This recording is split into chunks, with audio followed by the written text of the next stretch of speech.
Okay, तो बच्चे आज का टॉपिक हम लोग का आवाज सभी को क्लियर आ रहा है? सभी बच्चे नोट करिए, ट्रांजैक्शन वैल्यू। ट्रांजैक्शन वैल्यू,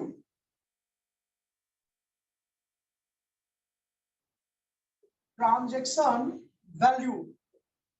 बच्चे देखो तो दिखाई दे रहा है बोर्ड? यस सर, दिख रहा है।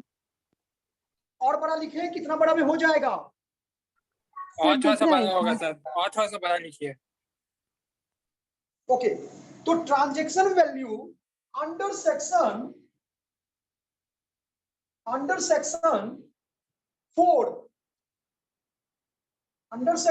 4 of central excise act 1944। Central excise act 1944 ये क्या कहता है? ट्रांजैक्शन वैल्यू का मतलब क्या?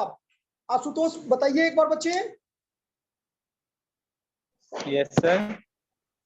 Transaction value sir transaction value 2000 में आया था फाइनेंस एक्ट के through.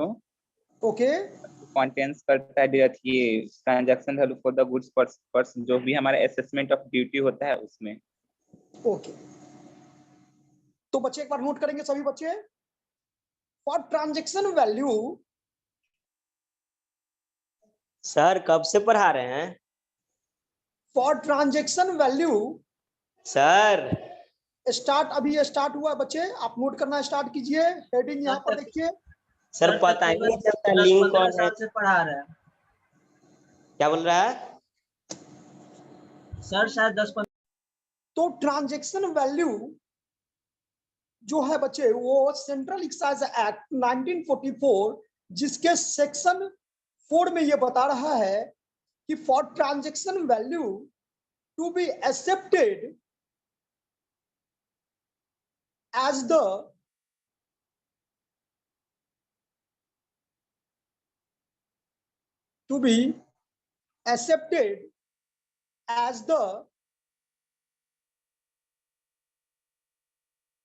to be accepted as the assessable value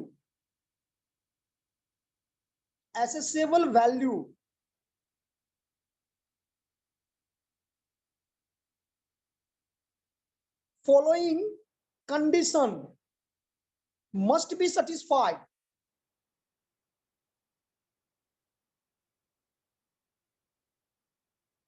Following condition must be satisfied. क्या कंडीशन है इसमें? 4 कंडीशन बच्चे हम आपको नोट करवाएंगे अभी, जिसमें फर्स्ट कंडीशन ये कह रहा है कि there must be good sold by the SSC. There must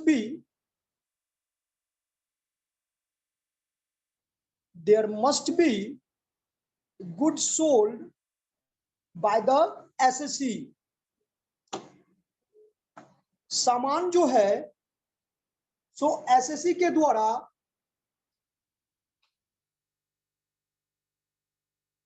बेचा जाना चाहिए।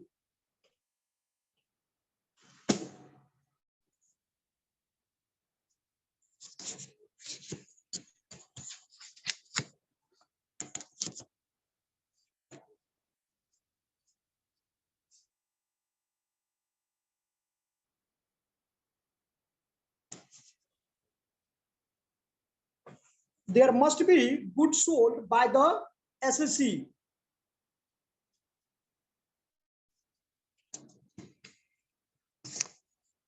There must be goods sold by the SSC.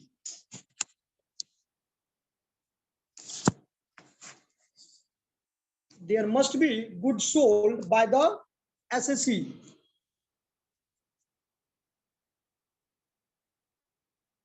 उसके बाद सेकेंड पॉइंट लिखेंगे बच्चे, the assessee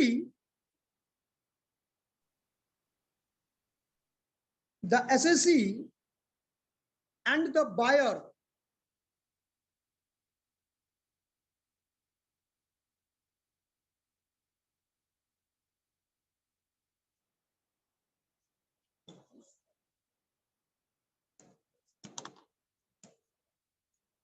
The assessee and the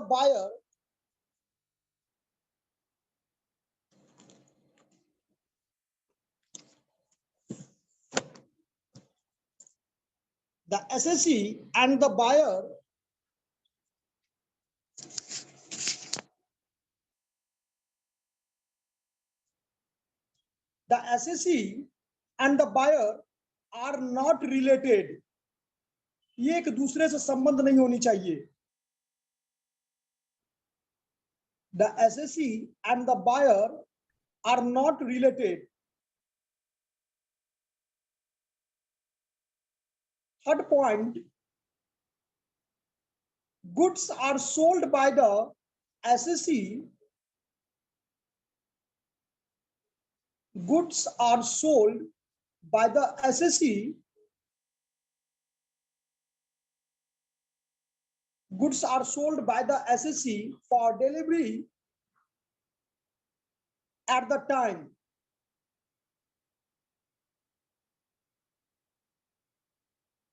and place of removal.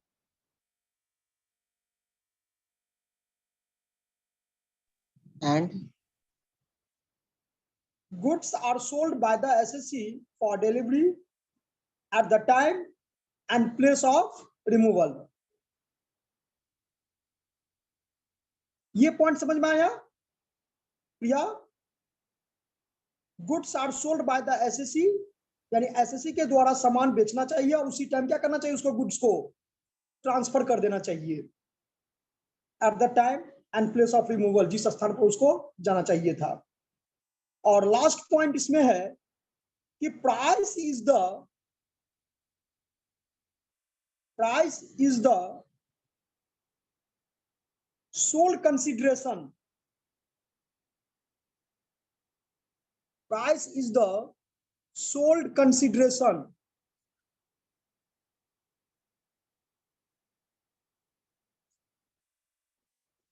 Price is the sole consideration. Sole consideration जानते हैं? What do you mean by sole consideration? नहीं जानते हैं sir. Purchase price जानते हैं ना? सोल मतलब एकांकी. यहाँ पर आपका हो गया जैसे नहीं कहते, जिस बिजनेस का owner as well as servant जो है, सो ओनली वन पर्सन होगा. सोल प्रोप्राइटरशिप याद करो. सोल प्रोप्राइटरशिप तो बोलते हैं. सोल प्रोप्राइटरशिप नहीं लिखना है यहाँ पर, सोल कंसिडरेशन लिखना है. मैंने सोल कंसिडरेशन सोल प्रोप्राइटरशिप को बोलते हैं. नहीं, उसका एक मीनिंग हो गया कि इंडिविजुअली यहाँ पर प्राइस जो है, सो एक ऐसा प्राइस होना चाहिए. Price is the sole consideration for sale. लिख लीजिए मीनिंग करके, बच्चे नोट करके लिख लीजिएगा. NOT note. नोट क्या, किसका नोट हम लोग लिख रहे हैं भाई? Meaning of sole consideration. तो सोल कंसिडरेशन का जो मीनिंग कर रहा है वो under GST law, taxable value is the transaction value.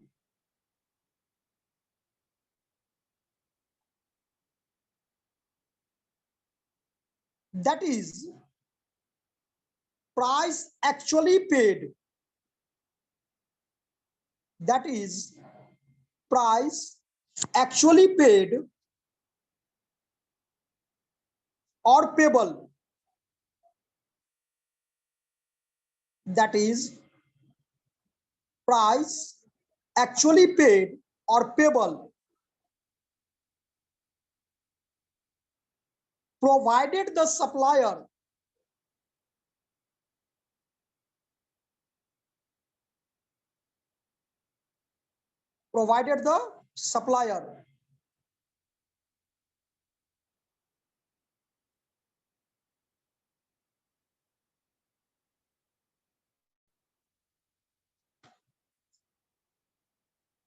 और दोनों के बीच में कोई रिलेशन नहीं होना चाहिए.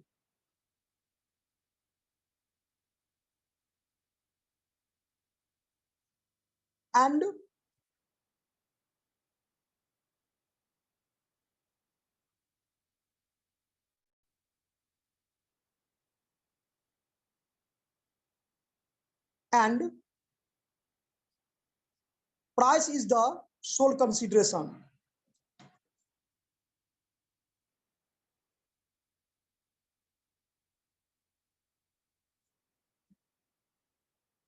In other words,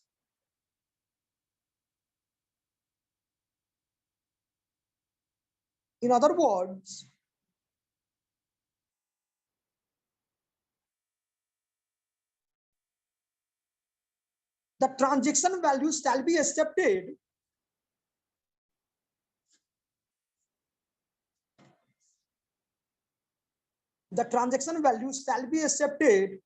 if the price is the sole consideration.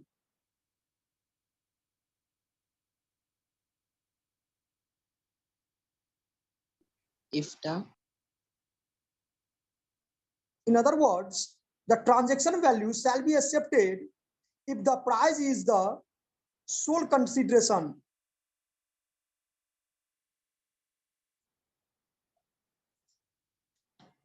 माने जो अमाउंट एक बायर के द्वारा क्या किया जाएगा, पेमेंट किया जाएगा उस एसएससी को जो सामान बेच रहा है, उस प्राइस को हम लोग क्या सोल कंसीडरेशन कहेंगे और क्या कहेंगे? That is what is received और what is to be received.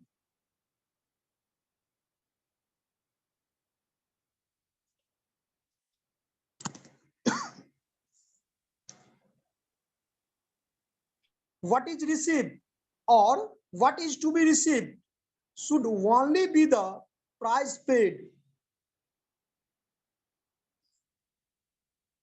or payable to the supplier. Sir, after consideration. क्या अभिषेक? Sir, after consideration.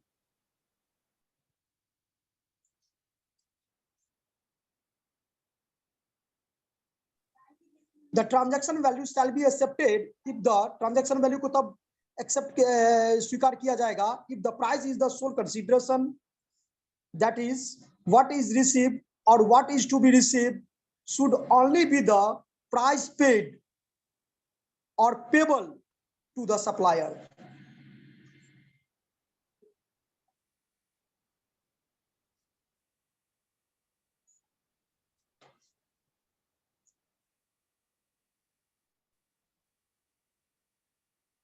So what should be received के बाद? प्रिया आप नोट कर लिए हैं? Sir, यस सर, नोट कर लिए हैं. what should be received के बाद?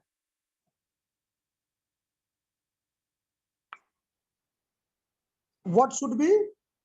Received. What is received? What is to be received? What is received or what is to be received should only be the price paid.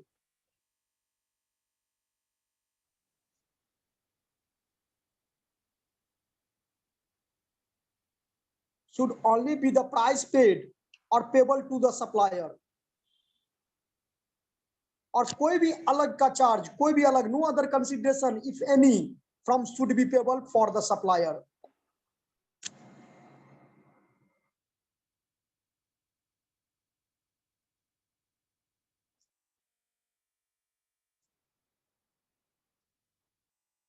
अब इसमें बच्चे कुछ expenses ऐसे होते हैं जिसको हम लोग एसेसेबल वैल्यू में इंक्लूड करते हैं और कुछ ऐसे एक्सपेंसेस होते हैं जिसको कि हम लोग क्या करते हैं, एक्सक्लूड करते हैं.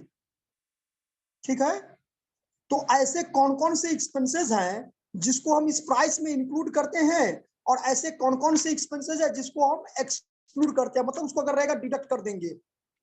ये प्रैक्टिकल अप्रोच से भी हम इसका कॉन्सेप्ट क्लियर करेंगे बच्चे आप लोगों को. तो सबसे पहले हम एक स्क्रीन शेयर कर रहे हैं बच्चे, आप उसको नोट करेंगे सभी बच्चे. ठीक है, कि कौन एक्सपेंसेस को शामिल करते हैं और कौन एक्सपेंसेस को साइड करते हैं, अगर क्वेश्चन में दिया हुआ रहेगा तो। ठीक है, स्क्रीन शेयर करें।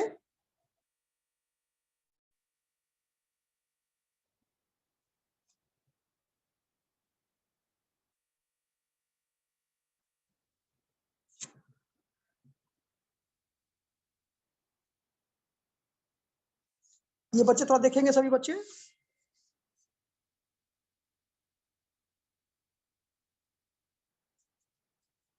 ये थोड़ा रोटेट करना है मुझे इसको।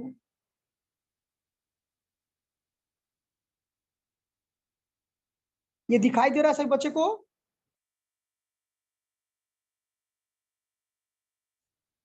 यस सर, दिखाई दे रहा है। बच्चे इसमें 7 पॉइंट है, देखिए है ना, इंक्लूजन्स और एक्सक्लूजन्स।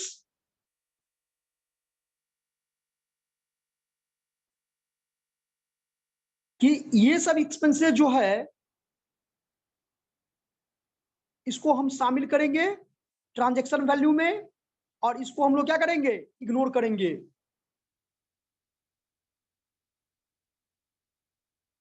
तो एक बार सभी बच्चे इसको नोट कर लेंगे या स्क्रीनशॉट ले लेंगे बच्चे।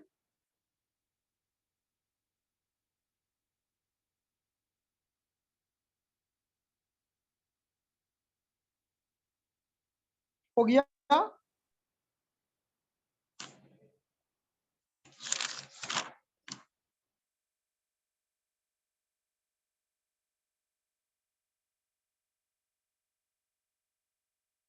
अभिजीत, सुकन्या, सर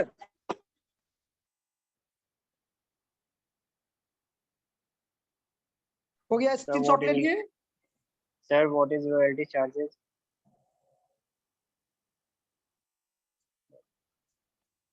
जी बोलिए। रॉयल्टी चार्जेस क्या होता है सर? कौन सा? आवाज आपका नहीं आ रहा है क्लियर। यहाँ आप एक पूछ रहे हैं रॉयल्टी चार्ज क्या होता है बच्चे। तो कोई भी एसेट्स होता है जिसको यूज करने से उसके बदले में, हालांकि रॉयल्टी और रेंट बोथ आर डिफरेंट, दोनों डिफरेंट है।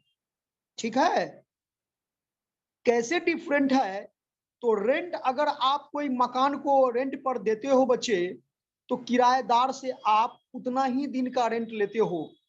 ठीक है, जितना दिन वो रहता है। लेकिन एक पब्लिकेशन जो भी राइटर को उनके द्वारा लिखे गए आर्टिकल या जो भी बुक्स है उसके एवज में उन राइटर को देते हैं, कुछ ना कुछ अमाउंट पे करते हैं कि नहीं करते हैं। और यहां तक कि सिर्फ उस राइटर को ही नहीं देते हैं, बल्कि उसके परिवार को, जब तक अब वो उनका बुक मार्केट में चलेगा तब तक उसके एवज में क्या करते हैं, देते हैं। लेकिन अकाउंटिंग पॉइंट ऑफ व्यू से भी हम लोग इसको अगर समझेंगे तो उसमें बताया गया है कि रॉयल्टी का जो मीनिंग होता है उसका कोई भी एसेट्स को यूज करने से जो उसके एवज में लैंडलॉर्ड समझते हैं, मकान मालिक, जमीन मालिक, तो उनको जो पे किया जाता है वही क्या कहलाता है बच्चे, रॉयल्टी कहलाता है। चलिए एक प्रैक्टिकल आप लोग इसको, अभी हम लोग इस टॉपिक पर पढ़ेंगे, 2-3 प्रैक्टिकल सॉल्व करेंगे बच्चे, आप लोग नोट करेंगे सभी बच्चे।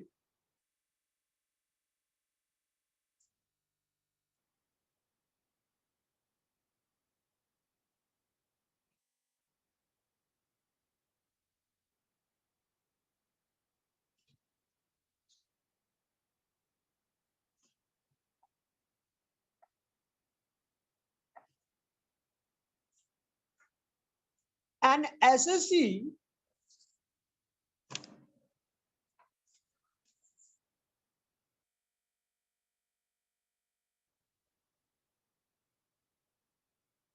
an assessee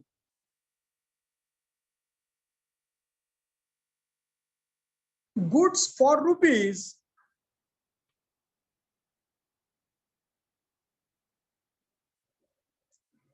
an assessee goods for rupees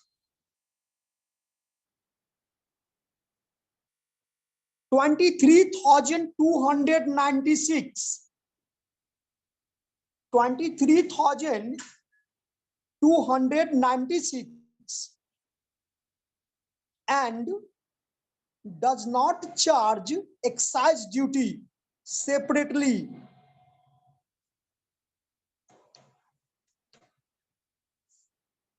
Does not charge excise duty separately in the invoice.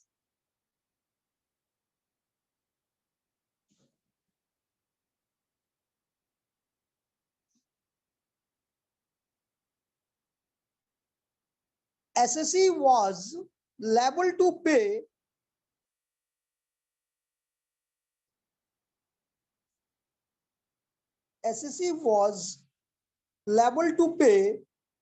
excise duty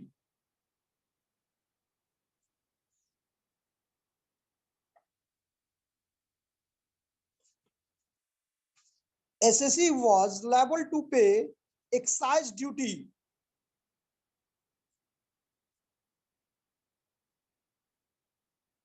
at the rate of 16.48%.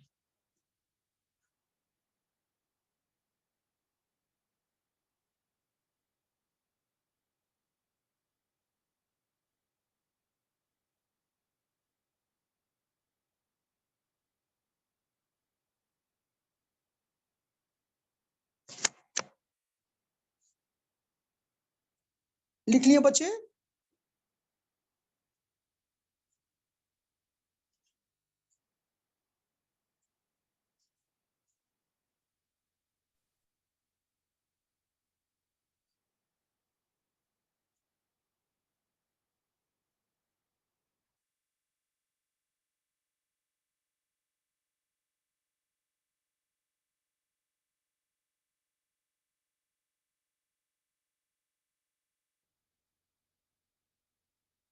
तो इसको सेक्शन 4 के माध्यम से आप लोग को बच्चे कैलकुलेट करना है।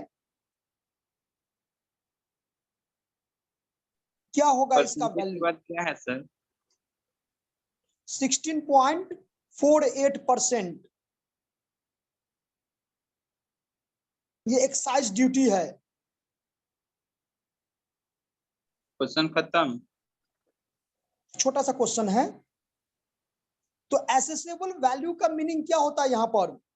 एसेसेबल वैल्यू का मतलब ये होता है बच्चे कि टोटल अगर एज्यूम हम 100 करेंगे और एक्साइज ड्यूटी कितना होता है? कितना एक्साइज ड्यूटी? 16.48%। तो कितना हो जाएगा टोटल? 116.48।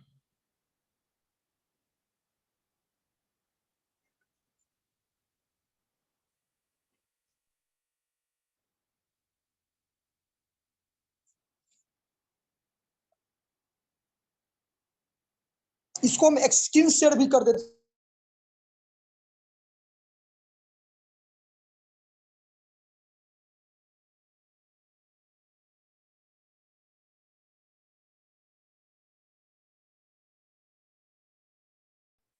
क्वेश्चन एक बार पढ़िए, रिपीट कीजिए। उत्सव। An SSC goods for rupees 23,296 and doesn't charge excise duty separately in the invoice. SSC was liable to pay excise duty at the rate of 16.48%. देखिए तो कितना पे करता है एक्साइज ड्यूटी? तो अगर हम बच्चे इसको इस तरह से समझे कि एक्साइज ड्यूटी जो है वो कितना है? एक्साइज ड्यूटी कितना है? 16.48%. तो 16.48% है बच्चे। ये किसका? ऑन एसेसेबल वैल्यू का। किसका? ये किस पर लगता है? एसेसेबल वैल्यू पर। तो लेट द, सॉल्व कीजिए बच्चे सभी को ही। Let the assessable value be ₹100 तो अगर एसेसेबल वैल्यू 100 हो जाएगा तो उसमें क्या करेंगे, add excise duty at the rate of 16.48%।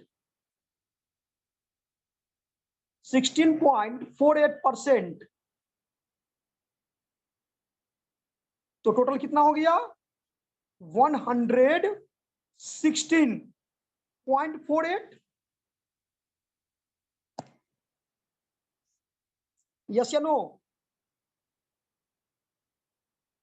Yes sir. चलिए अब इसके बाद ये तो समझ में आई, इसको वर्किंग नोट में रखेंगे। अब देखिए सेलिंग प्राइस कितना था, 23,296।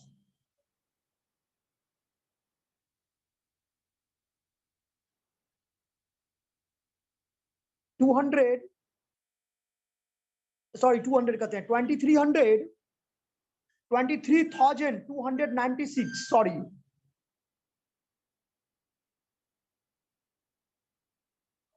कस्टम ड्यूटी जो सेलिंग प्राइस होगा वो कितना हो जाएगा, 23,296। एसेसेबल वैल्यू कितना हो जाएगा बच्चे, तो 23,296 इंटू 100 और डिवाइड कितना करना है, 116.48। ये आपको आ जाएगा बच्चे 20,000।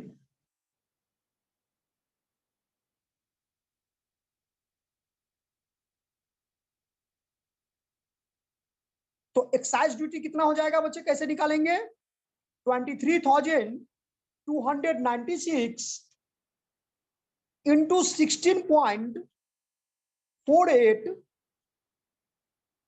डिवाइडेड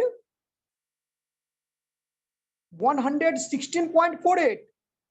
सर कभी 100 बोल रहे हैं, कभी 16.48 बोल रहे हैं। एक मिनट, हम इसको बोर्ड पर क्लियर करते हैं, आप लोग बोर्ड पर इसको समझिए।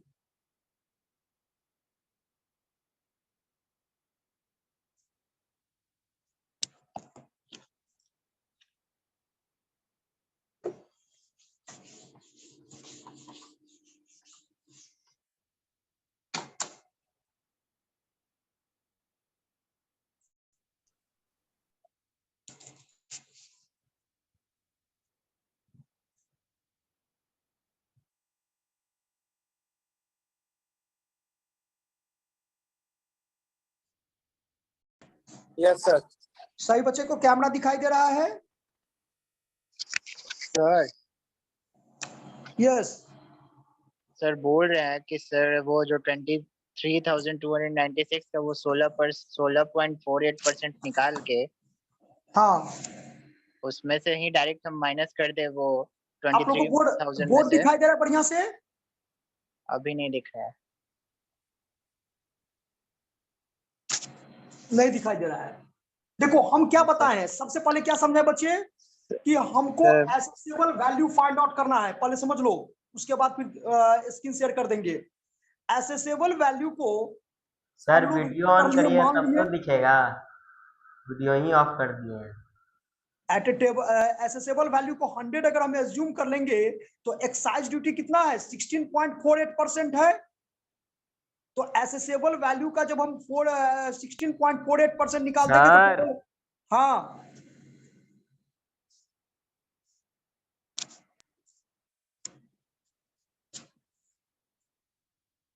हेलो हेलो यस सर बोलिए। Yes sir. बच्चे इसको हम ग्रुप में, आप लोगों को सुनो, आप लोगों को ग्रुप में हम क्या करते हैं, इसको सेंड कर देते हैं। आप लोग बच्चे इसको प्रैक्टिस करना।